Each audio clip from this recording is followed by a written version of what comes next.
Hi, I'm Sarah with WTI. It's summer, it's hot, and all my kids want to do is play video games. But this got them out of the house.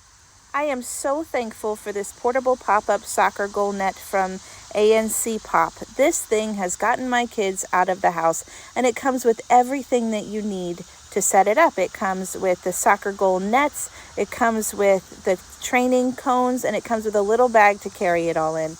And this thing is not chintzy. It's made from a very good, strong material, and it's stitched together very well.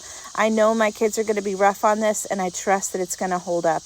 Everything comes in this little portable case, which is great. So if you want to take it to the park, have at it. It's great for that. And everything is so easy to set up. It comes right out, and then all you do is unvelcro the sides and pop it up, and it's ready to go.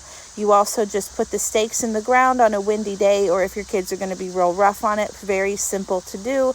I put it right in the ground in a matter of moments, and my kids were ready to play. And play we did. Man, we had such a good time. This is just me and my son because my daughter has a driver's license and a job now or whatever. But still, we had a ton of fun. And I made a goal. I kind of kicked his butt, which was a lot of fun too. But he likes to play with it on his own even and just practice kicking it into the goal. So if your kids are stuck inside on their video games all day, you need to try this. It runs off their energy, it gets them out of the house, and it keeps you a little sane. But that's just my point of view.